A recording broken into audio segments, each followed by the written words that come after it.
E aí, mais uma análise hoje? Hoje vamos falar sobre KNCR11, o fundo imobiliário que passou o irmão mais velho, o KNIP11, e se tornou o maior fundo da bolsa. Se você não sabe o que está acontecendo, fica até o final e vamos dar uma analisadinha como é que está o fundo. Antes de ir para o relatório do mês de novembro dele, eu quero comentar sobre justamente isso, esse fato relevante aqui, esse aviso aqui para os cotistas de que o fundo está passando por emissão. Eu comentei isso no último vídeo, vou deixar o vídeo aqui no card, em que ele está passando por emissão e captou até agora 700 milhões de reais. Ou seja, se no primeiro momento ali foi um momento ruim para o fundo, ele conseguiu captar quase nada, foi 8 milhões, agora sim, ele captou mais 690 milhões e agora se tornou o maior fundo da bolsa. Por quê? O KNIP11 tem 7,4 bi de patrimônio, enquanto o KNCR tinha 7,3, e agora, com esses 700 milhões vindo aí, ele vai se tornar o maior fundo da bolsa com 8 bilhões de patrimônio. E quem sabe, se essa emissão ocorrer tudo certo com o fundo, ele possa chegar a 9 bilhões de patrimônio e, se Deus quiser, se acontecer alguma coisa muito mística, a 10 bilhões, sendo o primeiro fundo a alcançar esse marco. E isso ninguém vai tirar dele, né? Esse fato aí, esse marco para ele no fundo imobiliário, ninguém vai tirar do KNCR. Então vamos ver como é que vai ser essa emissão do fundo, que tá muito interessante de acompanhar. Mas agora sim, indo para o relatório do mês de novembro dele, a carteira dele tá praticamente igual, 95 em CRI,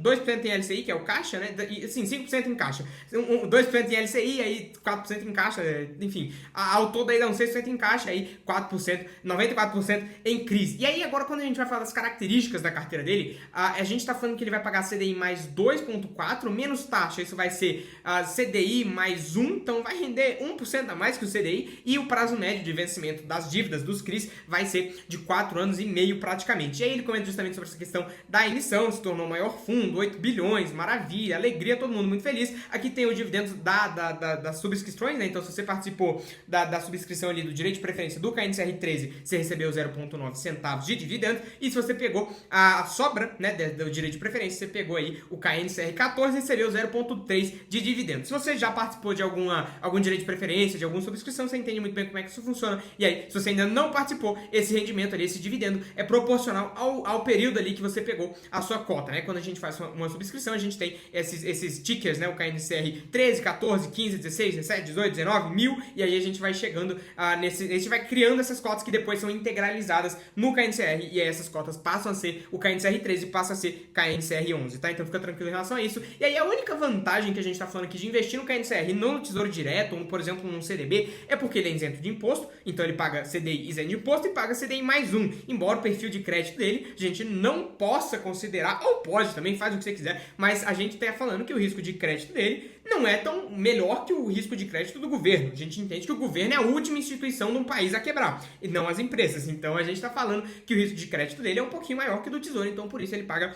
mais que o Tesouro. Inclusive, falando um pouco mais sobre a cota dele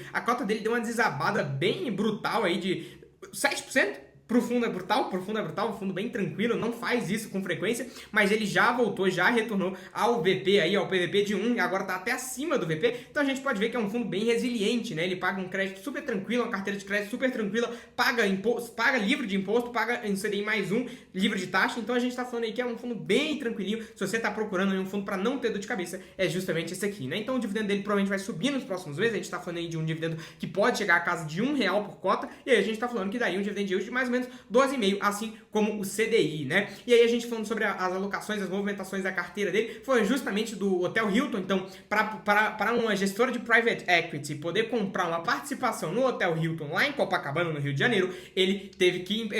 para essa gestora fazer isso, o KNCR foi lá e emprestou um volume tranquilo de 90 milhões de reais, a posição aí que representa mais ou menos 1% do patrimônio do fundo. Então, bem tranquila essa operação, e também teve aí um CRIzinho aí, um empréstimozinho pro JCRE11, um fundo interessante, um fundo imobiliário interessante de lá. Eu vou deixar o vídeo aqui no card para você assistir também. E aí ele comenta sobre essa questão de toda a polêmica aí que teve com a CVM, da questão dos fundos poderem optar por lucro caixa, ou lucro competência, ou lucro contábil, e o fundo, assim como todos os fundos imobiliários, a maioria dos fundos imobiliários segue no modelo de lucro contábil. Então isso aqui, para você que viu todo esse movimento acontecendo, ele só optou pelo básico, né? Sim, isso aqui é irrelevante a gente comentar, mas só para você que não estava desesperado em relação a isso, é bem tranquilo. O fundo optou pelo lucro contábil, assim como todos vão continuar nesse mesmo regime, tá? Pra você que não conhece esses dois regimes, é muito interessante a gente comentar sobre isso, então já se inscreve aqui no canal, porque quando eu explicar, você não vai perder, e aí vai ter mais um aprendizado aí no teu glossário, aí você vai pesquisar e já vai saber o que é o lucro contábil, o que é o lucro de competência, né? E aí, falando sobre a carteira do fundo, é bem tranquilo, CDI 4,5%, taxa de aquisição 2% ao ano, né? CDI mais 2%, prazo médio, como a gente já falou, perfil de crédito é logístico, shopping e escritório, muito empréstimo desses aqui, muitos desses empréstimos e CRIs são para outros fundos imobiliários, então é interessante a gente comentar sobre isso. A receita dele, né,